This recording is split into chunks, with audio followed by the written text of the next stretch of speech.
Hey guys! Welcome sa channel ko. My name is Ria. I hope you're all having a wonderful day. In this video ay gagawa or magbe-bake tayo ng Madeleine cookies or French butter cookies.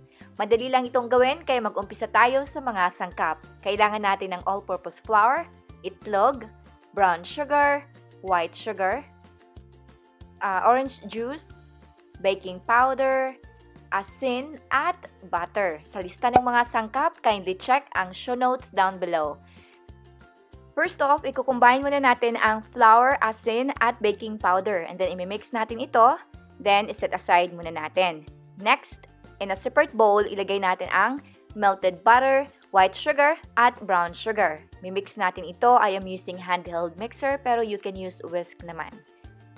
So, once ma-mix na yan, i-add na natin yung tatlong itlog. So, sa pag-mix ng butter at sugar, I would say mga about a minute or 2. Then, sa itlog, hanggang sa ma-well combine na yan, and then stop na agad. Next, yung flour. So, nag-switch muna ako sa spatula. Hinalo-halo ko yan mga about a minute or 2. Basta wala ng like flour or nakikitang white flour dyan. And then, I switch back sa handheld mixer hanggang sa ito ay talaga thoroughly mix katulad nito. I would say mga about 2 to 3 minutes. Okay? Huwag nyo i-overmix. Then, ilalagay natin ito sa fridge for an hour or you can put this in the fridge overnight. For the pan, gumamit ako ng Madeleine pan. Non-stick ito. So, after an hour, kinuha ko na siya from the fridge. Tapos, gumamit rin ako dito ng I would say mga 1 tablespoon ng ice cream scooper and then baking spray. Kahit pa nga non-stick yung Madeleine pan, gumamit pa rin ako ng baking spray para hindi talaga mag-stick sa pan. Even though non-stick yung pan ko. Okay, so inilagay ko na yung batter sa Madeleine pan. Yun na nga, 1 tablespoon. Perfect yan.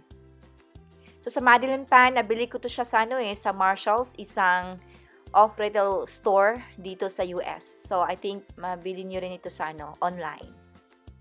Then, i-bake natin ito 350 degrees for 15 minutes. Pero depende rin yan sa oven ninyo. Okay? So, i-check nyo mga banda 12 minutes. I-check nyo yan. So, bakit ko inilagay sa fridge? Kasi kung alam nyo ano ang Madeleine or butter cookies, meron siyang hump. Ipapakita ko sa inyo ano yung hump very soon. So, you see, napakadali lang na hindi siya nag-stick. Kasi yun na nga, nag-spray pa ako at non-stick pa yung gamit ko. So, itina-transfer ko lang yan sa wire rack para to cool off. And then, so, sa sinasabi ko na hump, ito yon. As you can see, yan.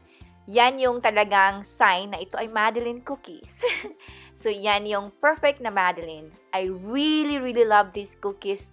Guys, you need to try this recipe. Alright, that's all for today's video. Thank you so much for watching and as always, take care.